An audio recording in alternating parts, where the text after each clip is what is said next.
Now let us turn to Dharmakirti's epistemology. Dharmakirti's conceptions of real and object bring us to his conception of knowledge. He uses the words Pramana and Samyak Jnana for knowledge.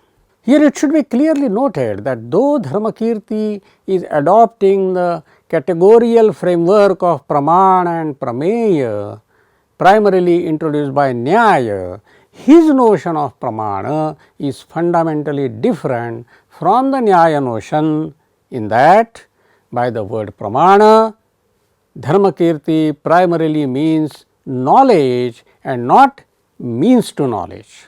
Hence, his position that there are two Pramanas should be interpreted as there are two types of knowledge, namely perceptual and inferential, and not as there are two means to knowledge. According to Nyaya, every piece of knowledge that is Prama has complex content consisting of universal and particular or property and property bearer, dharma and dharmin. The truth, that is yatharthatva of knowledge, is determined by its correspondence with the same complexity at the level of reality. In Dharmakirti's epistemology, the two types of knowledge do not have the same complexity. Their truth is not determined by simple correspondence, but by their capacity to lead to the relevant unique particular. While describing the nature of knowledge, Dharmakirti emphasizes four aspects of it. So, let us consider those four aspects. First aspect is knowledge as a means for accomplishing the goals of life, that is purusharthas. Generally, we do not acquire knowledge for its own sake, but as a means for fulfilling some other purpose. Dharmakirti said in the very opening statement of the Nyaya Bindu that the attainment of the purusharthas, that is ends of life, is preceded by right cognition. Samyak jnana purvika purushartha siddhi. In the Hetu Bindu, he points out that a good probans gives right cognition and thereby confers abhyudaya and nishreyasa upon the knower, whereas a bad probans deprives him of these benefits.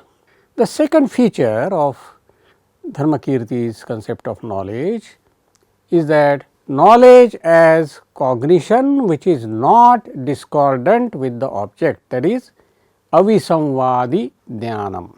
Dharmakirti in the Pramana Vartika defines Pramana as avisamvadi jnana.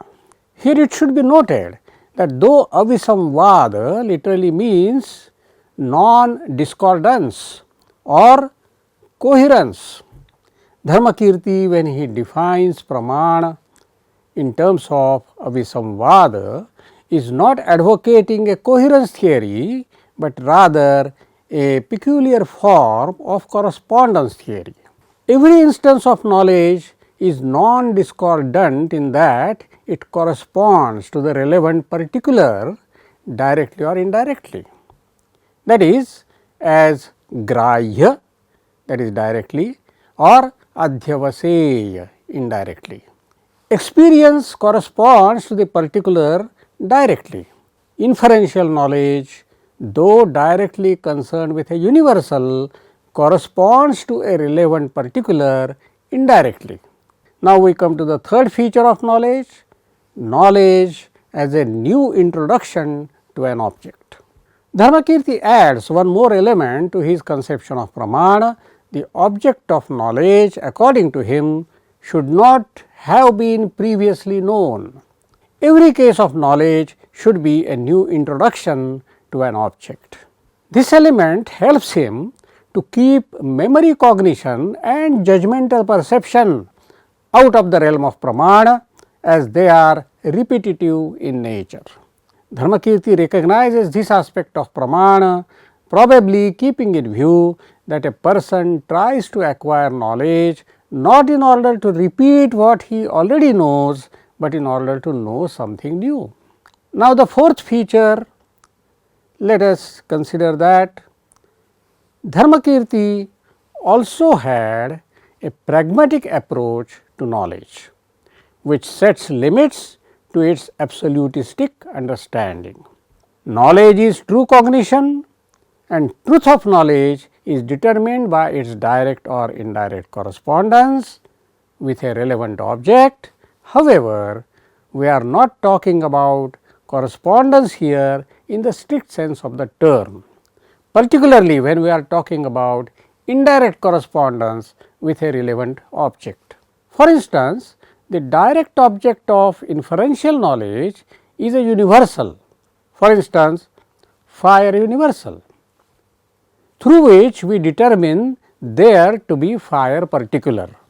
This determination leads us towards the object, and we may obtain a fire particular which testifies the determination. But the fire particular that we obtain is not the same as the one we determined. It is just a similar fire item that occurs in the series of which determined item belongs. Hence, inferential knowledge is regarded as true not because it corresponds exactly with the intended object, but because it serves the purpose. This is why Pramana is defined by Dharmottara, a commentator of Dharmakirti, in his commentary of Nyaya Bindu, as Prapaka, that is, that through which one attains the object. So, basically Dharmakirti seems to be addressing himself to two questions in his theory of knowledge. One, how is knowledge related to human purpose? And two, how is knowledge related to its object? So, out of the four elements that I have stated, or four aspects of knowledge I have stated, number 1, 3 and 4 are his answers to the first question, whereas the element 2 is his answer to the second question.